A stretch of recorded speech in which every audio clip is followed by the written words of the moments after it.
Okay, you all good? Let's do it. Hello and welcome to the B2C Lead Generation Podcast. My name's Daniel Hopewell and I'm here with Simon Delaney. How are you doing, Simon? Yeah, good, thanks. How are you, Daniel? I'm okay. I was meant to be on my way to Finland today to see the Northern Lights, and unfortunately, as is the modern world, I'm just sort of sat at home and I went for a coffee. That was the only exciting thing I had, but I can't complain otherwise. Yeah, that's life these days. So, second episode, the first one we had a good look under Joe Williams' kimono and learnt a lot about native lead generation, which I thought was really useful. I thought he was brilliant. He taught us a lot. This week we're going to be speaking to Chris Hadland at Aura Media Group, and we're going to be looking at offshore tele leads. Is there anything you expect to find, or are you kind of hoping to learn about?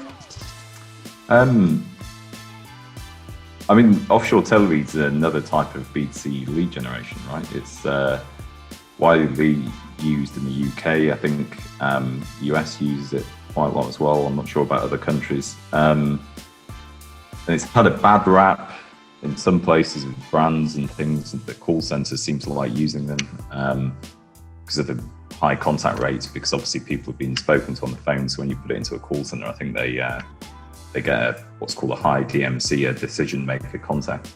So yeah, I'm just interested to learn more from like an expert about those sort of leads and challenges with them, what's good about them and bad about them, and stuff like that. Yeah, I think that's I think what I'm kind of quite curious about is they're used so frequently, or like call centers, that kind of thing. But it's I always get the impression a lot of call centers kind of go for quantity over quality when it comes to leads. Just kind of the impression I get is they just kind of like do their best, go through as many as possible and see what they get. And it'd be interesting to see whether he kind of adopts that approach or whether he favours kind of getting better leads, from the start. Would be quite interesting, I think. But yeah, I'm excited. I know he knows a hell of a lot of stuff about it, so I think we can learn quite a bit. So I'm looking forward to it. Definitely. Cool. Well, yeah, we're gonna we'll get him in and we'll hear from the expert. So we'll do that now. Nice one. Episode 2 of the B2C Lead Generation Podcast, and this week we're here with Chris Hadland from Aura Media Group. How are you doing, Chris? I'm good, thank you. You? Yeah, I'm well, thank you. So I think we'll begin this by you're working from home this week, or are you in the office? I can't really see. This is my little office at the end of my garden. We had it built during lockdown 1. We knocked down the garage, built a new garage, and put me down here. See, that's next level working from home setup. I think I'm impressed by that. There's a weird voyeurism to this. I got 3 children, so it's about keeping out of the way, I think. Very nice. So, Chris, I just want to kind of introduce you roughly to the people who are listening and watching, just so they know who you are. And you kind of you've got a wealth of experience and knowledge in the industry, but specifically you worked at Teleprospects for almost 10 years.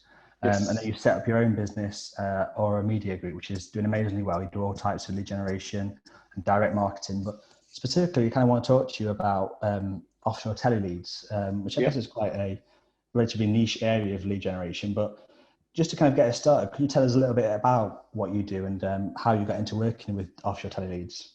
Yeah, offshore tele leads I've been associated with, I would say, for about 15 years now. So, as I say, quite rightly, set up Aura Media coming up 3 years ago after doing 9 years at Teleprospects, where I was head up the operations and compliance teams. Before that was my first induction to telephone survey when I worked at Data Locator, which was one of the sort of founders of telephone survey. So my part in telephone surveys been selling the leads, been running the surveys. And now here at Aura Media, we are acting like I think they describe ourselves like a super broker, where we are buying telephone survey leads from a number of different sources, have our own process in the middle for quality controls and checks and compliance. And then we are also distributing those leads to a number of different clients across multiple sectors. Did you were you at DLG when they very first started doing offshore tele? No, the survey was already up and running when I joined DLG. I was at Data. I still refer to it as Data Locator. I was at Data Locator. Okay. I wouldn't know the years. I have to look on my LinkedIn to know the years, but it was I was there just before Simon, and then sold to the management team, which then went obviously the various phases. I was there for 4 years in total. Yeah, cool. And what was did the way that it was sort of operating then in terms of the offshore tele leads and buying them in the UK and running the surveys over there, has it changed much since those early days, do you remember? I imagine it has changed a lot. I must admit, I wasn't involved in the mechanics of the telephone survey all those years ago. I was on the sales team. I was selling the leads. But obviously we had a relationship with the teams that were running the surveys. But yeah, obviously things have evolved a lot in the last sort of years of telephone surveys in terms of the number of companies generating the leads, the number of companies involved, the number of companies buying them, public and professional perception about what's going on the leads has changed massively in the last sort of 10 years. Cool. Yeah. So, I mean, before we kind of, I mean, you touched on the public perception of tele, which is really interesting. But just before we do that, can you kind of give us a sort of an overview of how kind of lead generation works in offshore tele leads, like from the point of initial generation to, you know, the end point of sales and kind of your role within that? Yeah, so telephone survey in a nutshell, for those that run online survey, it literally is a telephone version of the same, where you have a call center which phones up consumers, asks them a series of questions, introduces themselves, the brand name, who they are, the purpose of the call, asks a series of questions which would be relating to the consumer's interests. For example, who's your provider of XYZ service? Would you like a phone call from this company who are sponsoring the question? So we're identifying, or the survey's identifying, consumers with an interest in that product. Those leads are then compiled and then distributed, either real time or they're distributed at the end of the survey call. Those leads are then purchased by ourselves or a number of companies in our space, and then they are then fed into the clients, who then call them to sell their products in line with what the customer's expecting. Yeah. What's I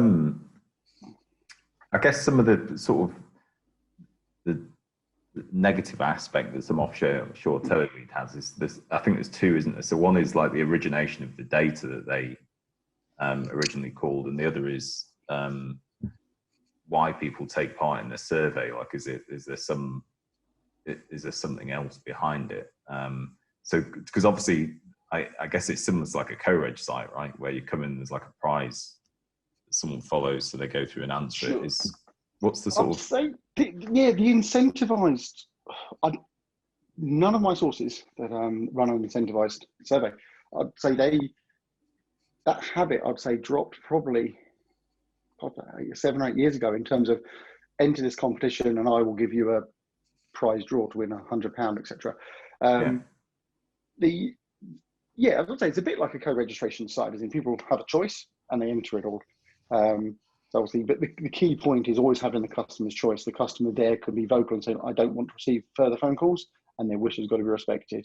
And if they do say yes, it's very clear that they are given the information about who's going to be distributing the data, where it's going to go to, and for how long they're going to be holding on to it all. So it's very much, the customer's got to be very clearly in control about what's going on in the call.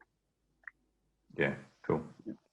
And you know, I guess you said you sell the leads on, and so part of that is obviously finding your clients and, you know, pitching it to them.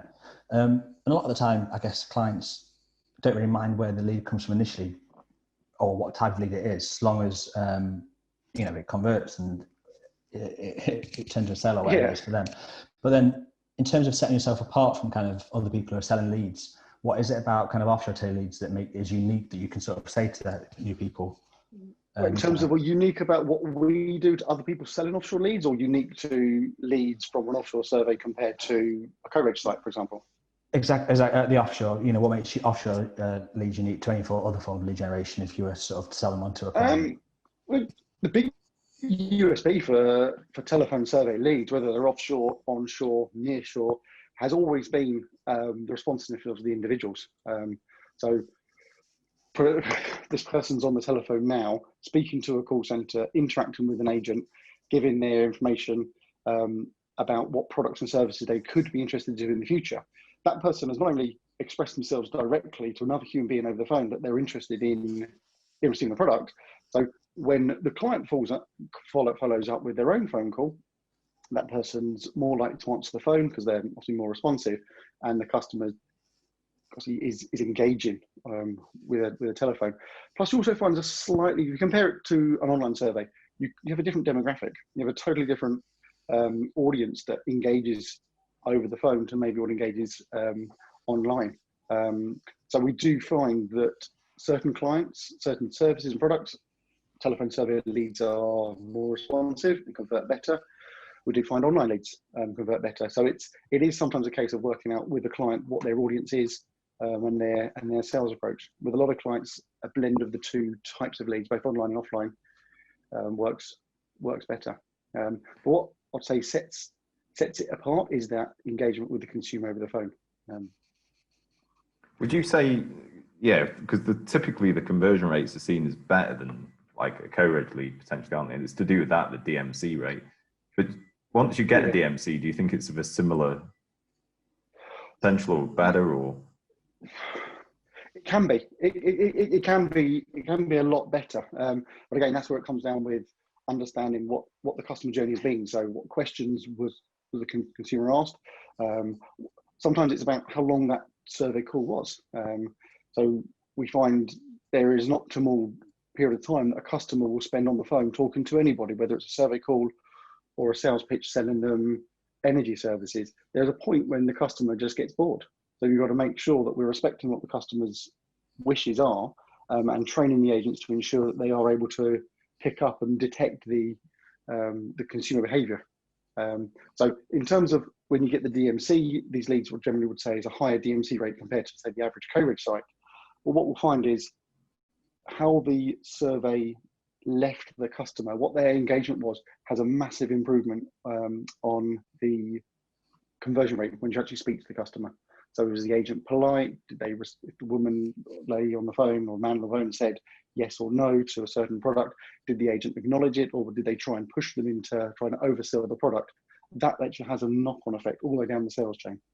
Yeah, DMC, by the way, Daniel, means decision maker content, in case you didn't realise. So it's just a term that call centres use in the UK. Sure. Okay, cool. Yeah, thank you. Well, for anyone listening, I think that's pretty useful to. But what's interesting is that the offshore call centres operate in the same way. So I don't know. I'm assuming they call it DMC as well, but they'll have. Yeah, exactly. The method for a call centre, wherever it is in the world, it's always the same. It's keeping the agents on the phone, keeping them engaged, keeping the agents engaged, keeping them busy. So obviously the data they're dialing's got to be accurate. The scripting's got to be engaging for the consumers, so the agents are able to engage so the agents got to engage with the consumers. And again, it's all wherever that call centre in the world is, they have the same challenges. Do you do stuff where you kind of pitch agents with a specific type of person? You kind of think, oh, this type of lead is better suited to this type of agent?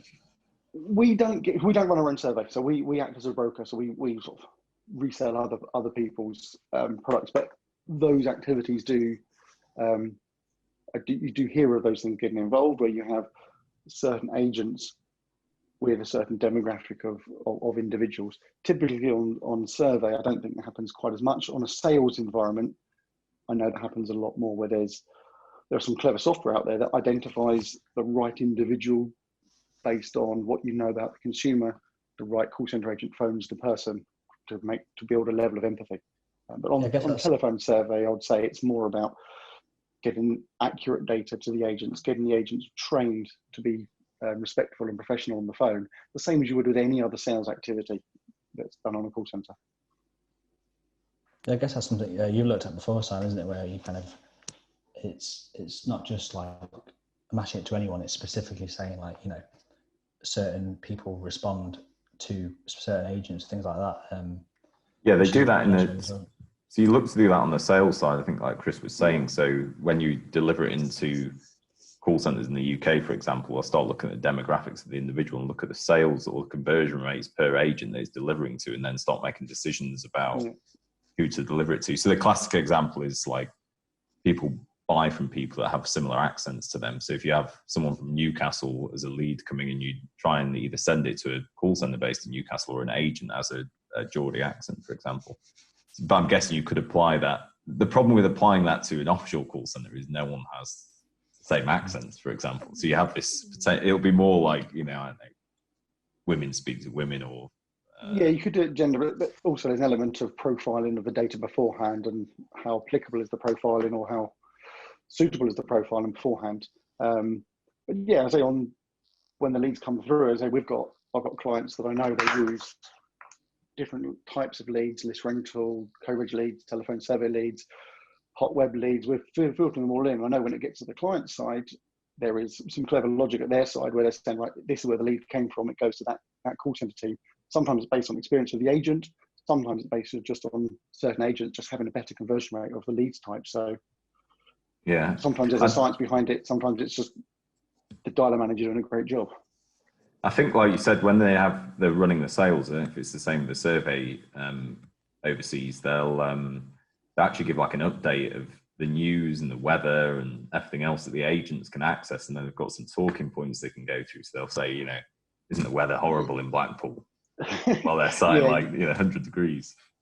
Yeah, there's an element of, obviously, when you're looking at offshore call centre, obviously keeping the agent, a good call centre will keep the agents abreast of what the local UK sort of news is, be it a talking point with weather or updates of news, just so they can build a rapport and a bit of a conversation. I know some of the centres we've been to before, obviously, like any call centre in the world, some of the agents are sort of younger and they have lots of like the local football, like English football teams like Manchester United, like football teams that like the football shirts up on the walls and stuff to try and obviously make the agents build a rapport. It's the most important thing with the consumers. Yeah. And so the next question, Chris, is just kind of I guess the sort of the biggest challenges you face with offshore leads, either compared to other leads that you do, or if that's marketing, or just I guess to get the most out of the leads when you're sending them on. Yeah, so like you touched on there, one of the challenges I'll say is, so just because I like to control things myself, is control being in some cases so far apart. Obviously, that's one of the things we do as much as we can. This year's obviously restricted it, is spending time with our suppliers. So spending time on site with our suppliers makes a big difference, because that takes away one of the challenges, which is I'm here in the UK and, for example, one of my suppliers might be in the Philippines or might be in India.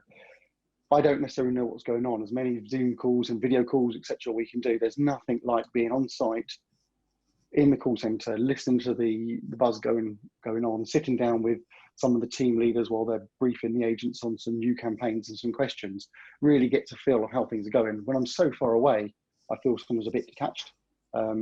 That's, I'd say, one of our challenges is being so far away. Obviously, we counter that with doing video calls all the time, conversations, having our own QC process of the leads to ensure that the leads we're receiving are what we're expecting them to be. And if they're not, it's then working with the call centres down to the right level that needs to be dealt with, be it agent team level or just management team, to make sure that the leads are meeting our expectations in terms of accuracy, behaviour of consumer agents, consumers and agent engagement, and ultimately clients' feedback conversion rate.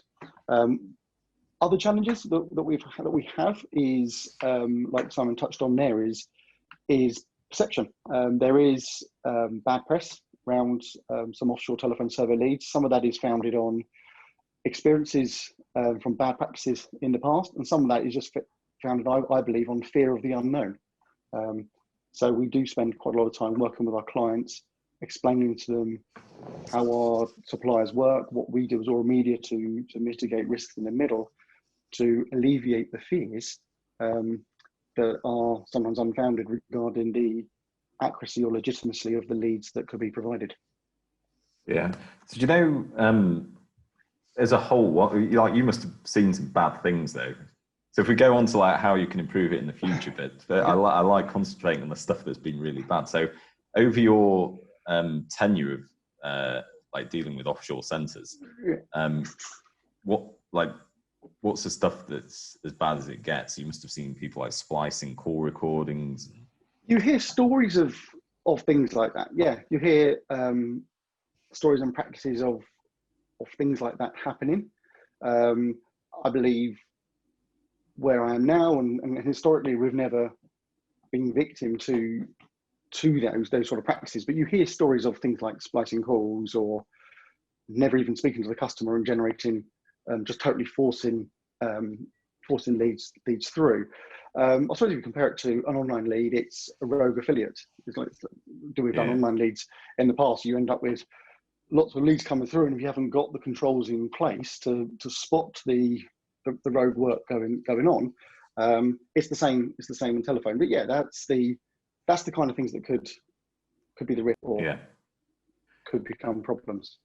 And I guess if, like you said, you've vetted them properly and got the relationship and everything, it makes it easier. I know in the past when we bought Offshore Tele Leads for a client, so going back a few years, this is, so there were two things we did. So one is we started getting these call there were three issues that we had. So one is we got these call recordings back, and every single person, so what they do is ask someone's name, right? So they go like, is that Mr. John Smith? And they go, yeah. And then they go, do you want a call from, and say the brand name. And what we did is got this software that was like a voice analysis software. And the same that they said when confirming their name, they put on the end. Soundbite. Yeah, do you want a call? Yeah. So you just go, yeah. And then they do it again with, yeah, like that. Exactly the same. So we had that. And then the other was, we started putting calls that were being made into a team of people that we got listening to calls and taking out anyone that was potentially negative at all. So it wasn't necessarily 100% negative with them going like, no, I don't want to call, but they'd be like umming and ahhing, or it was like, you couldn't really hear it or something. And then we ended up taking loads and loads of them out, and it massively boosted the conversion rates. I mean, these aren't standard things necessarily; they're just things that. No, but they're great. They're great practice. I actually remember that. I remember you doing that because we had to ship you hundreds of leads on a regular basis. Like, I can't remember your centre was listening to them, but yeah, it's things like that are great ideas. Listening to calls. It's understanding how the call centres work. But it's working also with the call centres in terms of the telephone survey. Because telephone survey companies are companies that are obviously trying to survive and make money, and they have been victim themselves in the past to UK companies abusing them in terms of throwing back rejections that aren't necessarily valid. So it's working on a level and respecting your partners. But yeah, you've got to have controls in place. So obviously, listening to calls is one thing.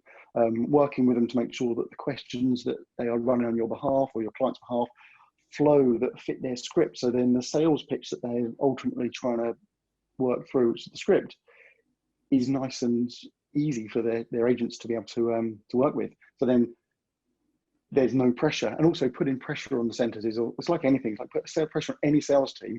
Can you hit your numbers? Can you hit your 300 leads, 500 leads a day? Well, you have to understand what the scope of the limit, what source can provide, and what needs to be done to expand that. Because you can't. It's like any salesperson in any walk of life. You can't just magic up extra sales without something changing. Either working longer hours, working more productivity per hour, and what you don't want to do is push them over the limit where there's a compromise that's got to be made. And what you described there is some sort of bad practice, splicing in the same yes throughout the call. Well, that should never happen, but you can have mechanisms in place to make sure that what you're getting is genuine leads. I think you touched on a really interesting point there as well, which is we're talking about offshore tele leads and the conversion rates and the way we see it in the UK, but we're sort of forgetting that there's people sitting there in, I won't call them sweatshops, and they traditionally might have been that. I think they've changed a lot in certain countries. It's the agents themselves, right? They're just doing a job, and like you said, they have targets to hit. They're trying their best, and that's what I'm saying. You go to offshore survey. There are some fantastic companies that we work with, and some of the facilities of some of the centres I visited are on par, if not better, than some of the UK call centres that I work with and currently work with. And I can't think, I'm trying to think now of some of the centres I've visited that would be as he described, as in tatty or switch. I don't think any of the suppliers that we've got, obviously it's important to us that we work with partners that are giving their all. And for all of the partners we work with, I believe that they are treating their staff well, being paid good money. And this is a great project for a lot of telephone service centres all around the world. Obviously, there are companies in the UK that do that, and bits of Europe as well. Obviously, traditionally it's dealt with offshore, but I think the standards have definitely improved in terms of facilities in the recent years. But yeah, and I guess one of the other challenges, and we sort of might come on to this in a second with GDPR, but is the data, right? I mean, that's what a lot of the brands and stuff focus on, is where does the data come from that these agents are calling? So in the past, obviously before GDPR and other things before that, it might have been slightly easier because you could just get a list of data that had some third party opt-in and obviously the PECR hasn't changed. It hasn't. But obviously, e-privacy's revision that may change some of the call-in, and the GDPR has awakened a lot of people to what goes on. And there's a few nuances within GDPR that weren't there in the old data protection. Obviously, it's 2.5 years since it came into force, 4.5 years since it was sort of ratified. But yeah, that's always the first question: where does the calling file come from? But all of the centres, all the partners we work with we've worked a lot with a lot of the centres to ensure that the data they are dialing is compliant, so what we'll find is there's a lot more. I'd say when we first started speaking to centres, there was a lot of conversation. I've got data from the local market, etc. To which, obviously, that data isn't compliant. There's no story. There's no where it came from. So we do a lot of work to make sure our partners are using data that is in line with the latest guidance from what the ICO are publishing.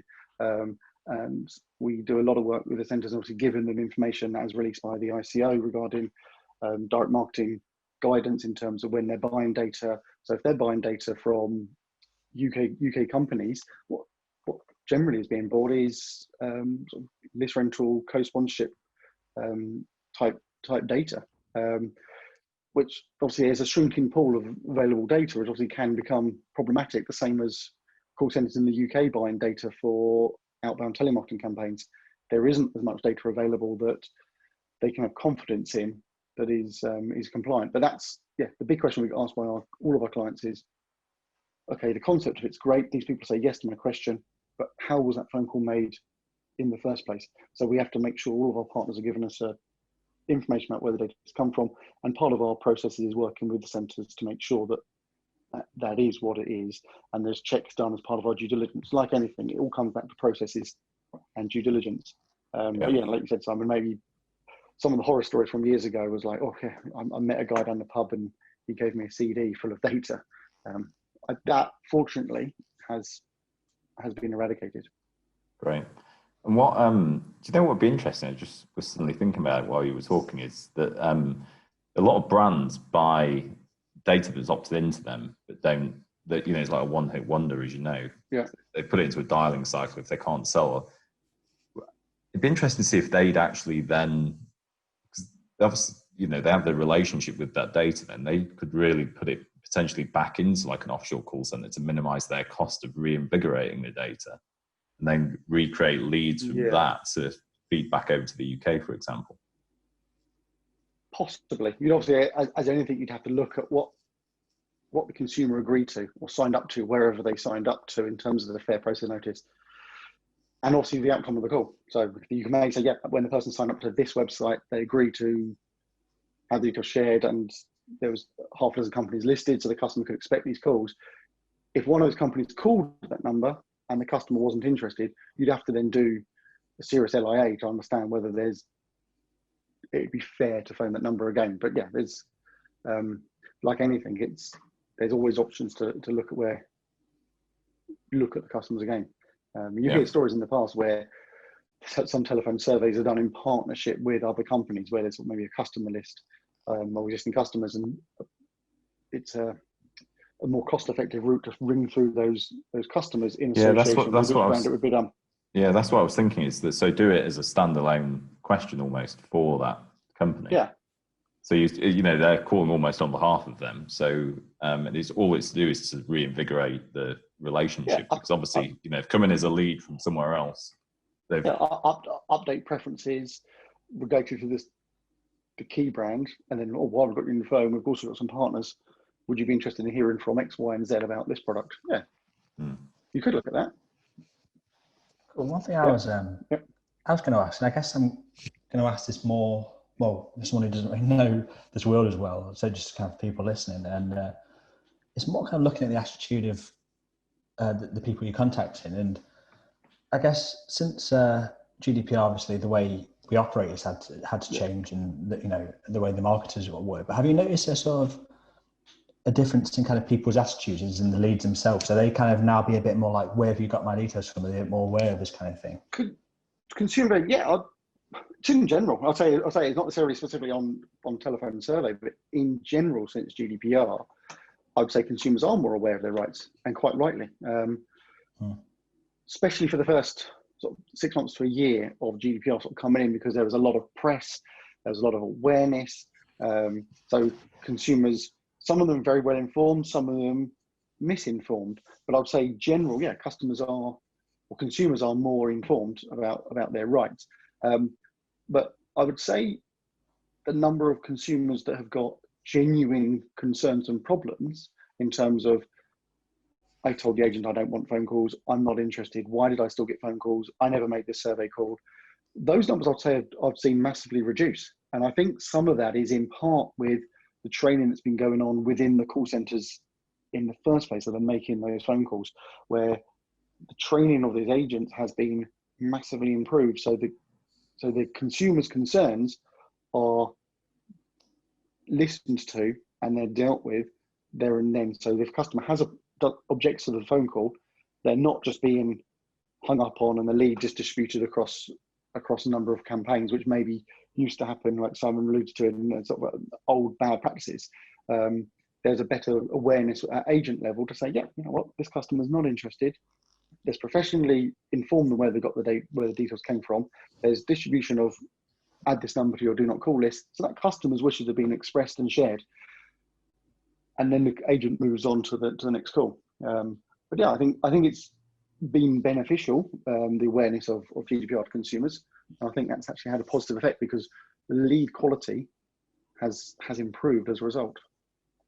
What do you see the future of like offshore tele leads being? I don't mean just in terms of with Aura. I mean, like as a profession. As a channel, I'd say it's a continuing involvement. There's still plenty of client demand, although there's been, obviously this year's been very up and down with clients pausing, not pausing, opening up their call centres, closing their call centres again, being allowed to sell the products in different ways because obviously various lockdowns. I would say I'd see some of the partners in terms of doing telephone survey, bringing the survey more to a sale, more of a pre-sale, as opposed to do you want a phone call about product X, Y, just 1-2 questions. There's a lot of scope to maybe make that a 3 or 4 question about that specific product and bring that product up the value, up the food chain. I'm not talking about turn it into a hotkey or turn into a really high value lead that has a very high conversion rate. I'm talking about, instead of just saying, oh, are you interested in this product, or arrange for company X to give you a call, it's, are you interested in this service? Yes. What particular element of it is is making this of interest to you? Is it saving money? Is it environmental concerns? So then that way, when it gets through to the client, then the engagement of the consumer is a lot greater. The value of the lead will obviously increase. Also, I see it with some partners already, like just embracing some technology that's been around for years already on the online world, such as we see now some fantastic improvement in contact rate and results just by getting the leads through real time. So some of our partners are pushing the leads through to us real time, the same as you do with co-reg sites.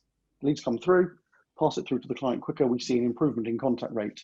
The customer engagement's obviously improving as well. So just embracing some of the fairly simple bits of technology that are available is where I see the product as a service involving the telephone survey. When you said like potentially qualifying it more, is that in the sense of like an online form fill, or are you meaning more in a survey sort of sense? Well, so instead of asking, so more, you know what I mean? Like if you were doing it as like a solace form fill for like a lead, you kind of nail, like really get them like honed, aren't you? And a call's going to happen and they're expected to, exactly. If they can save money or if they can do whatever, they'll potentially convert.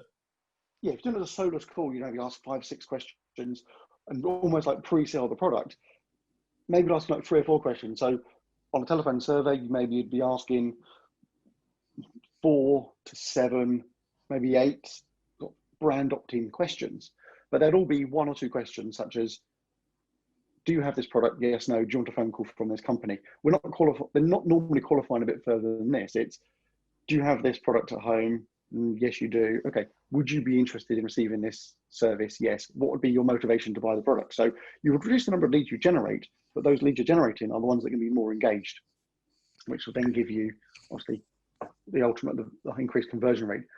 Because so obviously there is a space, exactly what you described there. There's a lot of companies out there doing what you described there, maybe doing like a 5 or 6 sort of pre-sale, like a hotkey sort of qualification, but obviously not transferring that call over, maybe just agreeing a callback. Obviously they're generally dedicated campaigns with very targeted data to call. I'm talking about someone while on the survey call, asking 3 or 4 questions, qualifying the lead, paying, obviously the value of the lead is much more than just a single tier question.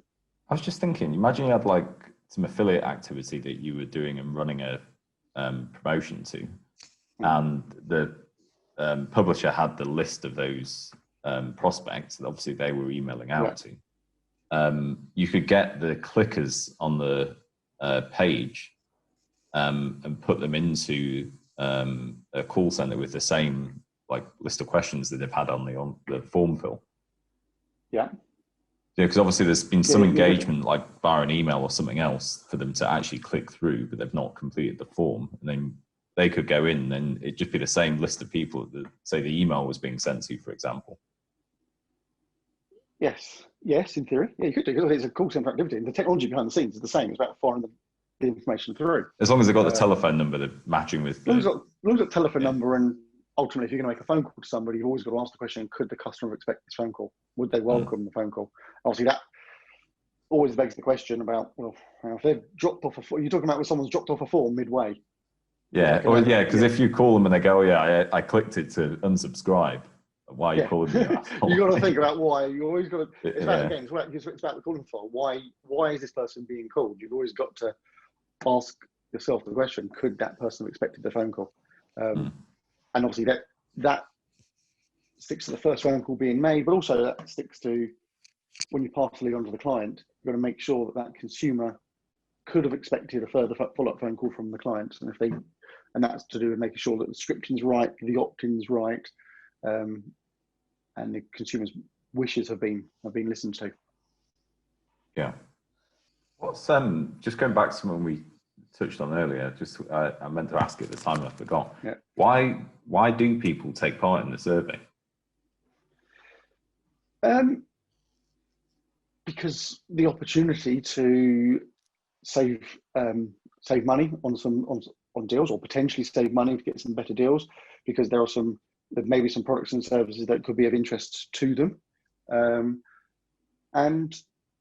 there's at the beginning of every single call, the customer's given the choice: is it okay? Can we take a couple of minutes of your time to take part in this marketing questionnaire? So the customers are informed right at the front why the purpose of the call. They're informed that it won't take too long, and they're given a choice not to. So they say there's no incentive. So do this to win a prize. Do this. It's, would you like to help? A couple of minutes. Some of these companies may have services or products that are suitable for you that could save you money. So yeah, I'd say the main motivation is the potential to save money or get a better deal. Because most of the clients, if you look at the type of clients that buy leads, they're generally offering a product the customer's already got. So it's an energy company. Okay, we might be able to get you a better deal by swapping from your current provider to this provider. Or if it's a life insurance provider, you've either not got cover in place, so they're being told about cover that they could or should have, or if they've already got life insurance, it's about saving money on with a different provider.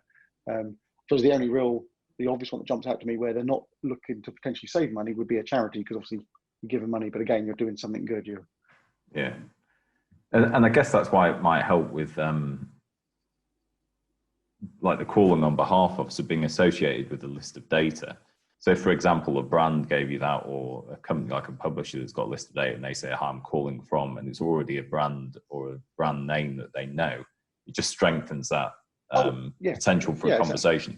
Yeah, potentially massively would. The same as if you were to put that type data straight into as a list rental file into a call center in the UK selling energy or life insurance or charity. There's a brand association, which, like anything, the customer's like, oh, I know that brand. I understand why they're calling me. It's that affinity, isn't it? Yeah, it's about brand affinity. Yeah, that makes a massive difference. And we'll see that with a lot of the partners we work with. They keep regular contact with the individuals that conduct the survey. So obviously they've got to make sure, as a data owner, they're maintaining their data. So they need to be recontacting these individuals on a regular basis to make sure that there's the customer's informed, that they can express any changes to their preferences, but also from the call center partner's point of view that's doing the telephone survey, they can then demonstrate, look, I've spoken to this person X number of times in the last 12 months, and here is the call recordings to prove those previous engagements, and look, there's the customer saying, yes, it's okay to give me a call back in the future. Sure. Again, to some extent, there's an element of brand affinity that they're trying to build with these individuals. Yeah. Cool.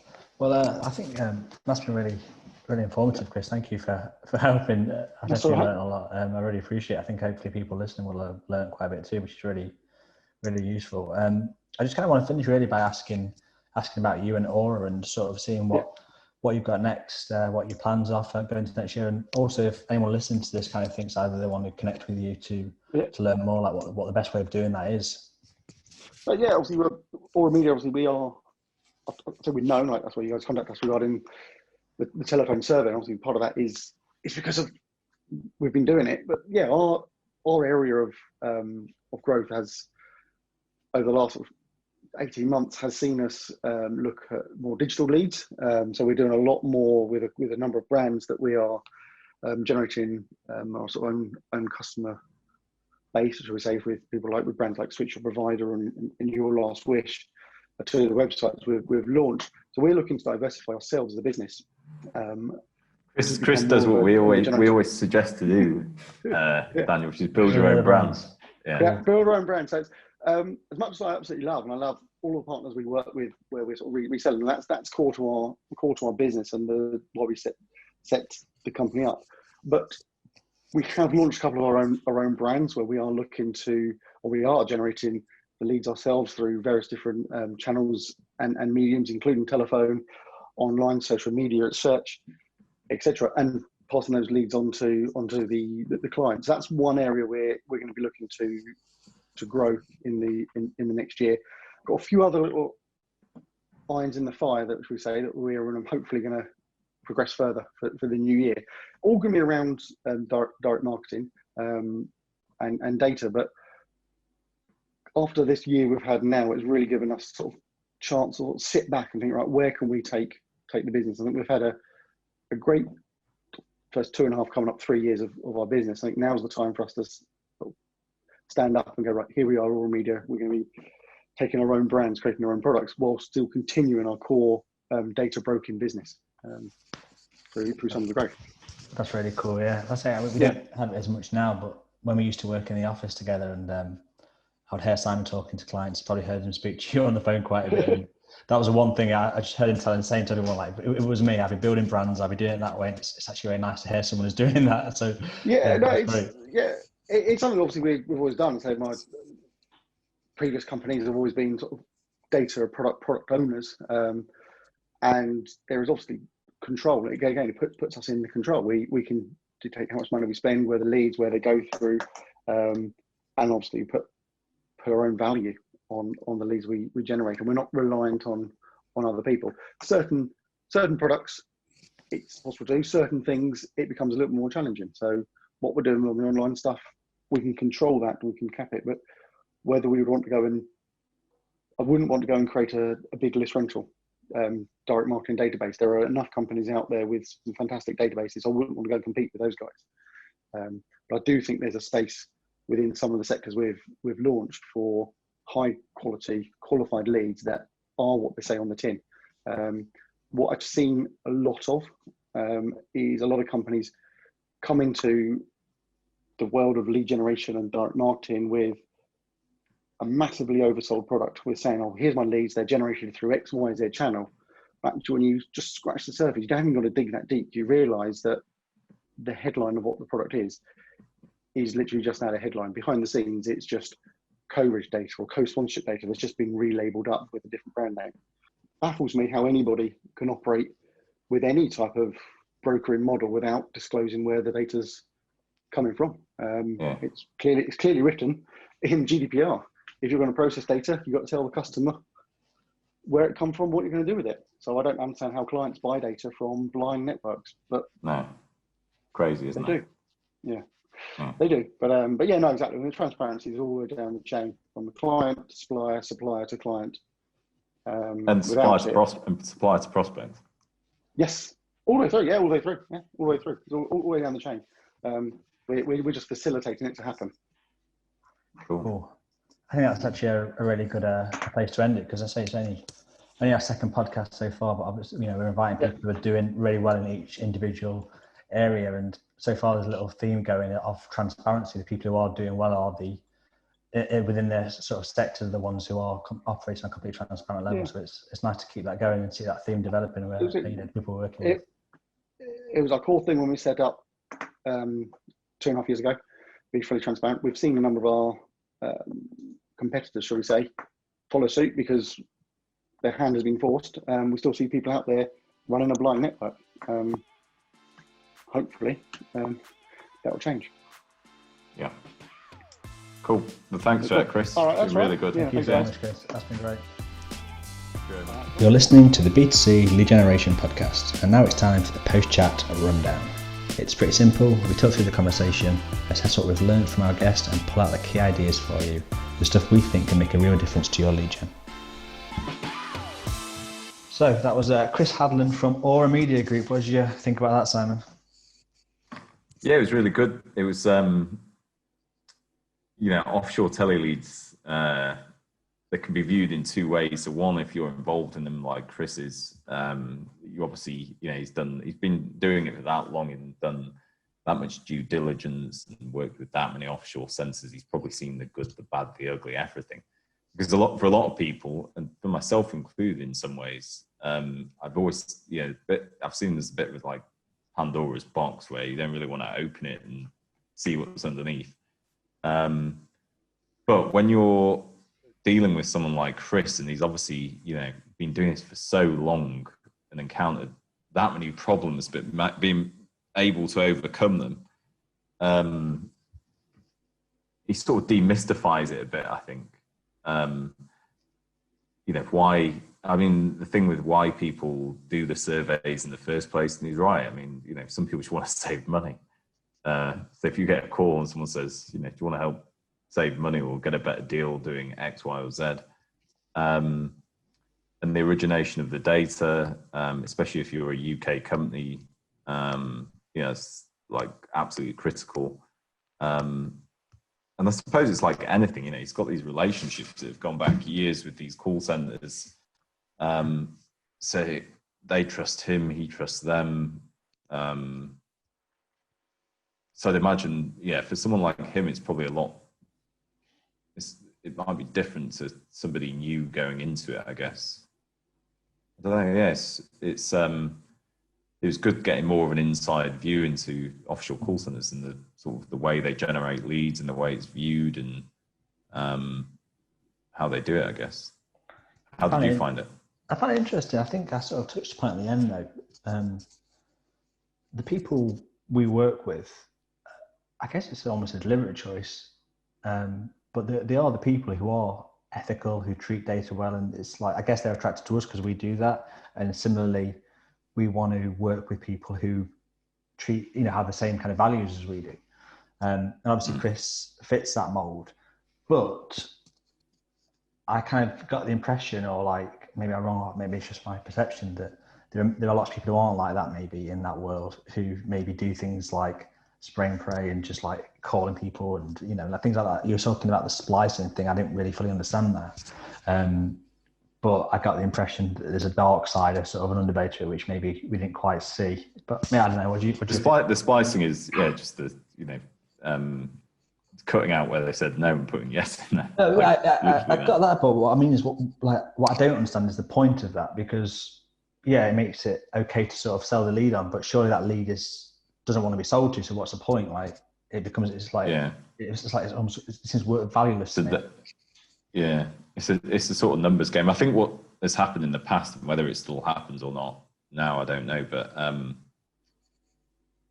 it's sort of diluting potentially the quality is the way it's viewed, because I mean, in some way it's really weird, because when you dilute quality, if you get away with it, right, it actually means that the original quality was that good that it means you can like infiltrate it with crap and it still be quite good, or like hit ROI or whatever it is you're looking for. So it requires like a maturity for a channel, doesn't it, to stop thinking about just revenue coming in the short term profits and whatever else from it, and start thinking about like how you can actually make this thing better. How can we make sure it's compliant? How can we ensure that people will carry on working with us? How can we remove this tag of like a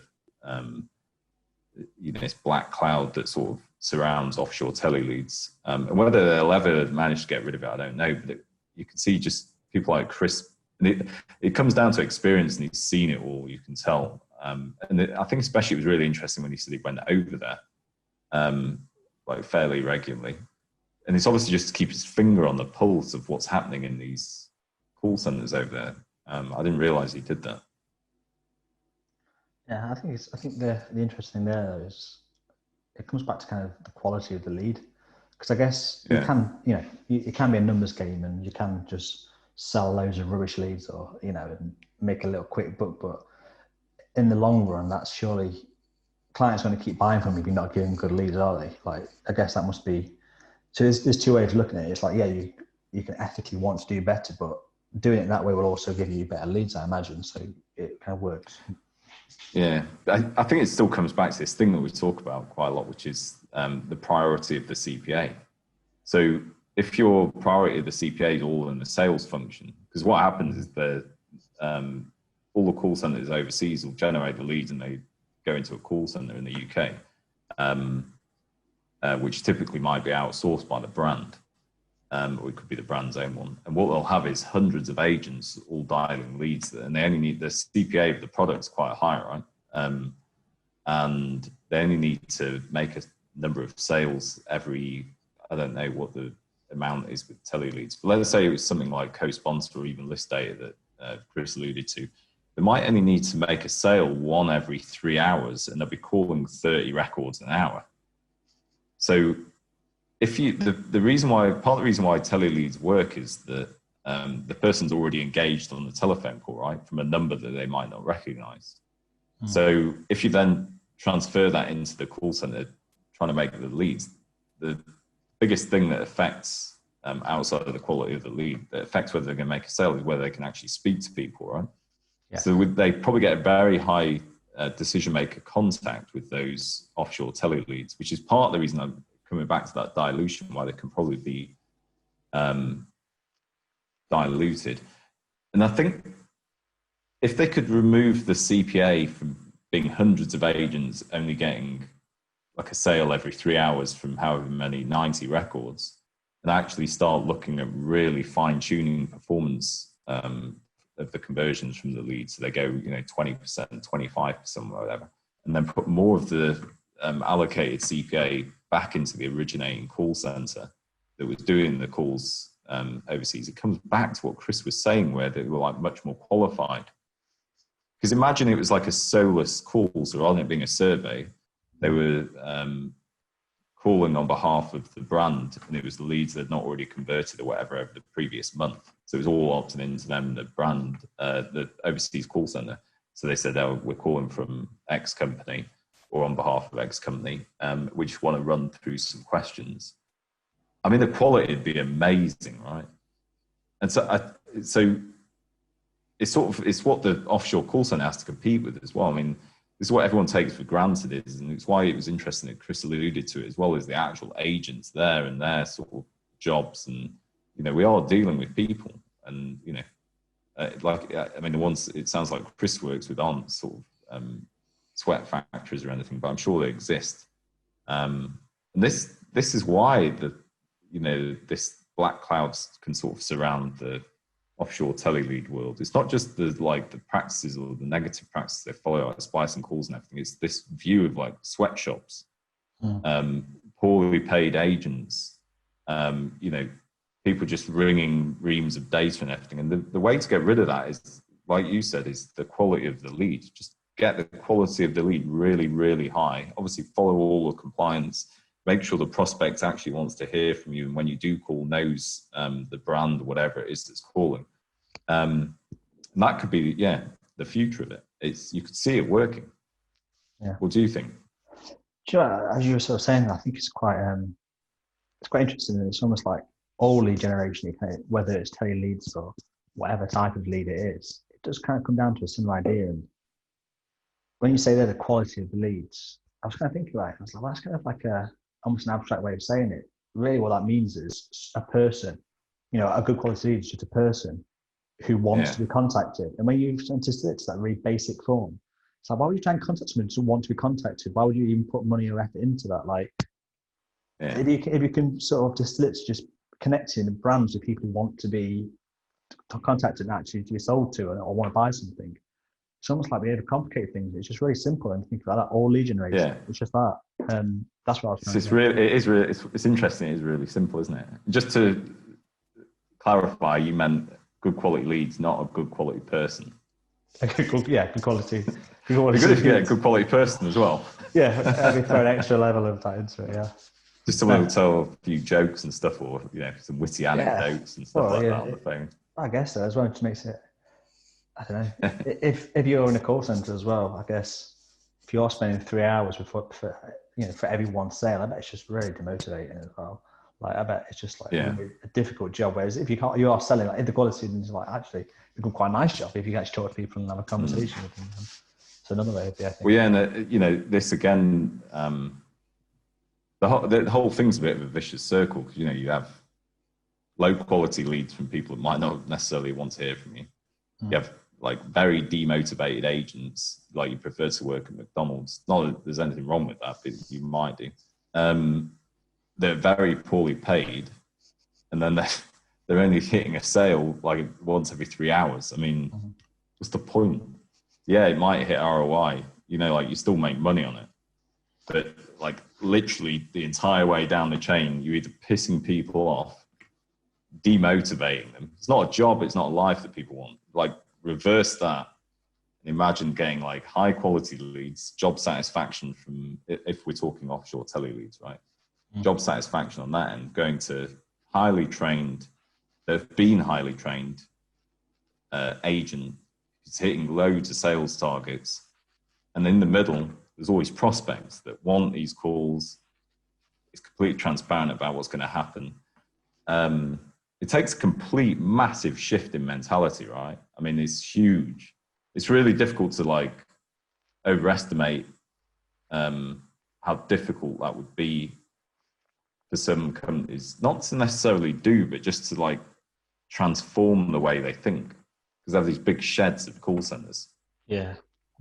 Filled with thousands of agents. And that's what you're doing it now, to then say to try and sell that idea to someone.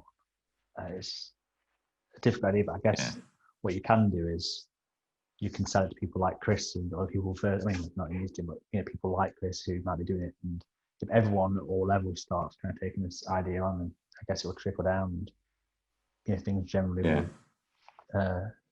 become a little better in that sense. But I think COVID's actually changed it a little bit, because obviously a lot of the call centers in the UK, and I think even in countries like India where they might have offshore call centers, they had to have a lot of their agents working from home. And what they did is put a lot of the not so good agents on furlough, and then had really high quality ones working at home. And they wanted to feed them really good leads to keep them motivated while they're at home. And so they, like, in some places you saw this transition into that sort of model. That's very interesting, actually. Yeah, it's almost like a happy accident in a weird way. Not just in a sense, but I mean, like most things that you never plan to do, but it kind of weirdly has a good result. Cool. Well, yeah. Let's. I'm looking forward to the next one now. We'll get find who it is.